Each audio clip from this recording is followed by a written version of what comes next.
28th October 2024 is a historical day in New Zealand cricket. Two magnificent triumphs.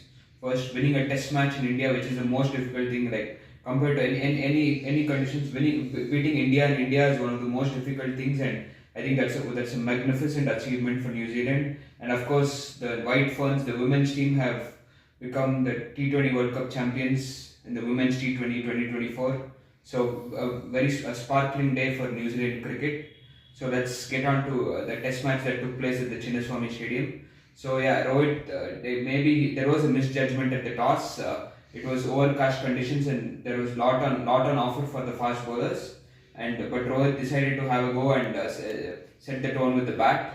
I think, but the thing is, even Tom Latham had said that he would have batted first as well. So we can say that it was a good toss to lose for New Zealand. So you can see that I think the New Zealand teamers they made use of the conditions to the fullest. They hit those marks. They got movement on and off the pitch. The Indian batters found it very hard. There was a lot of pressure applied. I think some of them were real good balls. Some of them were poor shots, and that because there was nothing happening and they had to put the pressure on the bowlers, it forced a fall shot out of them. I think Rohit Sharma, especially the way he came down, I think he wanted to put the bowlers off their lengths, and that forced him to come down the wicket and try hitting going inside out.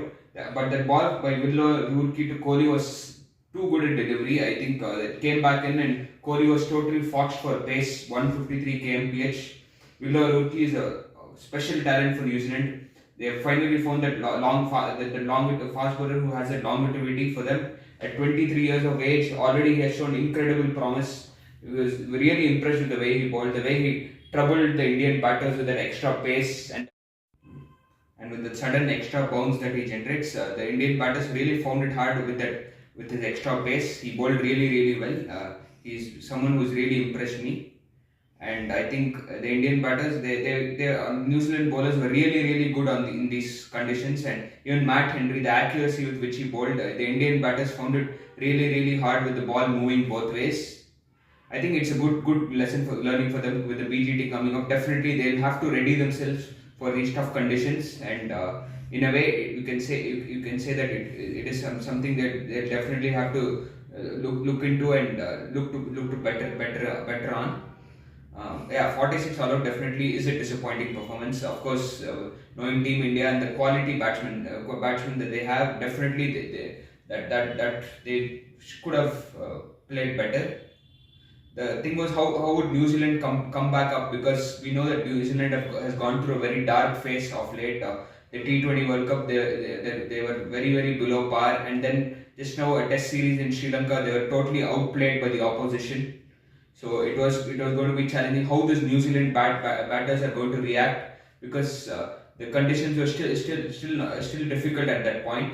But I think the way they came out, the positive intent that they came out with was really impressive. I think Devon Conway, the way he attacked the bowlers, didn't allow them to settle in. He batted really well, and Latham was solid in his defense the time he lasted. But New Zealand looked to be positive. They looked to capitalizing the momentum that they had got. I like that how the positive brand of cricket has come out. Actually, that second test against Sri Lanka, after Sri Lanka declared at 600, they got bundled out for 86.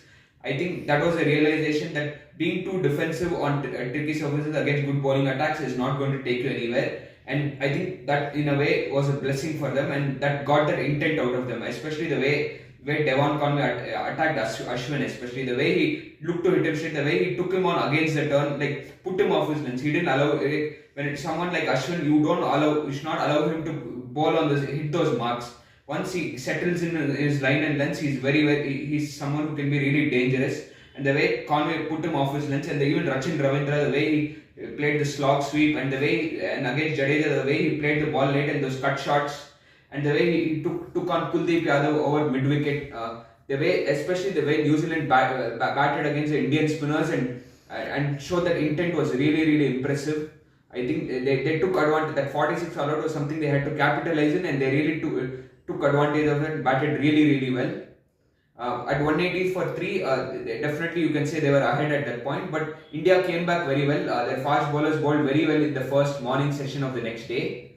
At 2:30 for 7, you felt India got a chance to come back in the game if they could wrap up the innings quickly and take a good lead in the next innings. But then a magical partnership between Rachin Ravindra and Tim Southee. I think India took Tim Southee a bit lightly. He's somebody who can definitely bat. He has hit 94 sixes in Test cricket. He has hit more sixes than Virender Sehwag in Test cricket. So he's definitely somebody who definitely can bat when he's on flow. And I think they got a little casual against Tim Southee and they allowed him to settle in. And I think New Zealand saw that spark to take advantage and they got magic 150 plus partnership, which literally took away the game from India at that point. It took New Zealand to the 400 mark, and the lead of 356 was a very very significant lead. And definitely, like, however the wicket is, even if the wicket has got flatter, a lead of 356 is definitely huge, and it is a massive challenge to come back at that lead. But again, India set that tone well. After they did that 46 all out was not in their mind when they batted. Initially they were careful against the fast bowlers. They didn't give away their wicket, but then they batted with intent. They didn't. It's not the good thing is they didn't lose confidence after that poor performance in the first innings. They came with that positivity. Rohit batted really well. Very unlucky dismissal. That going back onto the stumps, you would consider himself very very unlucky. And even Jaiswal was batting well. Maybe he shouldn't have played that come down the wicket like that, but he batted well. And then of course Sarfaraz and Kohli, that partnership, it was taking India completely back in the game. And we were expecting that partnership to continue on to the next day, but I think Glenn Phillips, Kohli didn't expect that ball to turn, but Glenn Phillips was able to get that purchase. And at the last ball of the day, Virat Kohli was dismissed for 70. So I think that gave a slight spark to New Zealand going into the next day. And then, but Sarfaraz and Pant had other ideas.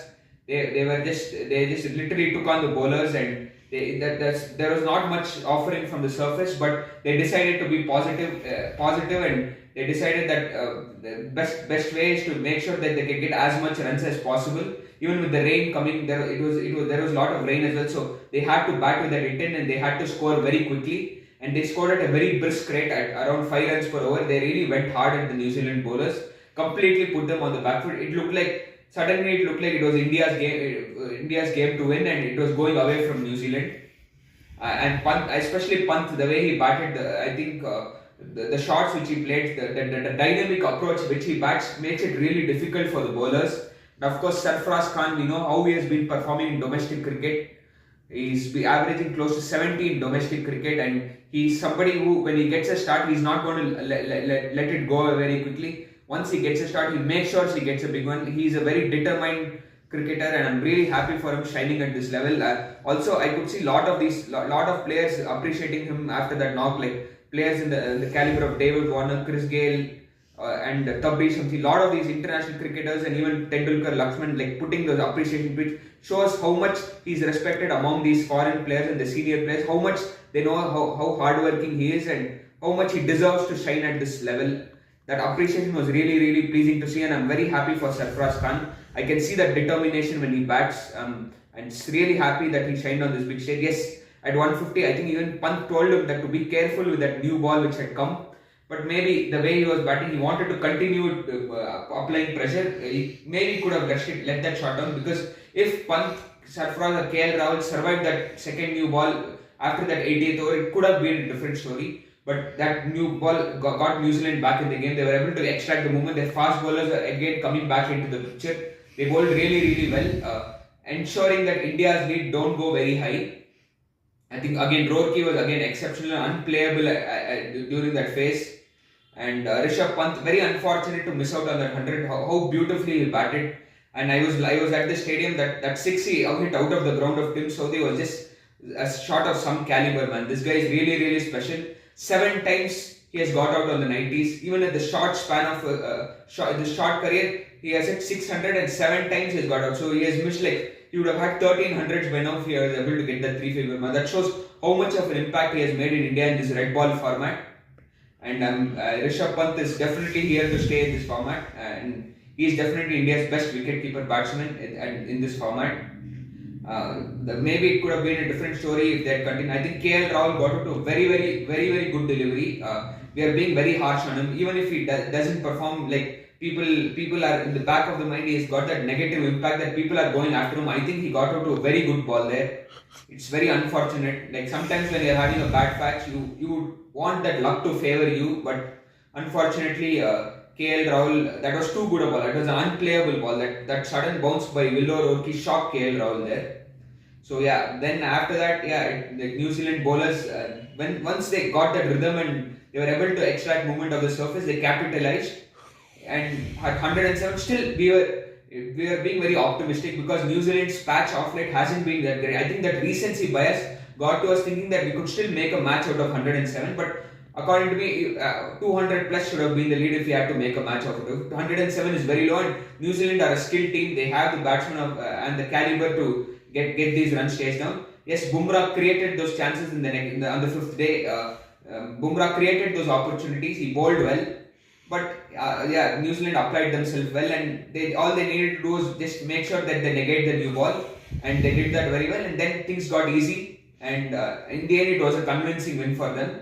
And credits to Will Young as well. He batted really, really well. I was really impressed. It's very unfortunate that now it's like if Kane Williamson is fit and running, there is no one else to replace, and he'll have to make way. It's unfortunate that after showing so much promise and batting so well, that he may not get the next chance.